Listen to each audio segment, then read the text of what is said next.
Surat police commissioner Anupamsinh Gehlot અને zone 1 DCP Alok Kumar ACP PK પટેલના માર્ગદર્શન હેઠળ પૂના પોલીસ સ્ટેશનના પીઆઈ વીએમ દેસાઈ તેની ટીમ દ્વારા સુરતના પૂના ગામના તમામ વિસ્તારમાં રમજાન મહિનો ચાલી રહ્યો છે.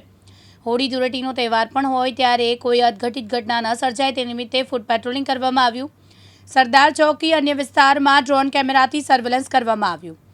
આ પેટ્રોલિંગમાં પીઆઈ પીએસઆઈ એએસઆઈ સહિત 45 જેટલા પોલીસ જવાનો દ્વારા પેટ્રોલિંગ હાથ ધરવામાં આવ્યું. પૂના પોલીસ સ્ટેશન વિસ્તારની અંદર આગામી જે હોળી તથા ધૂળેટી તથા રમજાન માસ ચાલુ હોય જે અનુસંધાને કોઈ અનિચ્છનીય ન બનાવે તે સારું અને કોઈ બનાવ બનતો હોય તો પ્રિવેન્ટ થવા સારું. આ તમામ પોલીસ સ્ટેશનના તમામ અધિકારીઓ કર્મચારીઓ સાથે અધિકારી કર્મચારીઓ કુલ સહિત 45 અધિકારી કર્મચારીઓ સાથે અને સીસીટીવી ડ્રોન સર્વેલન્સ દ્વારા આજ રોજ સરદાર ચોકી વિસ્તારની અંદર સર્વેલન્સ તેમજ પેટ્રોલિંગ હાથ ધરવામાં આવેલ છે.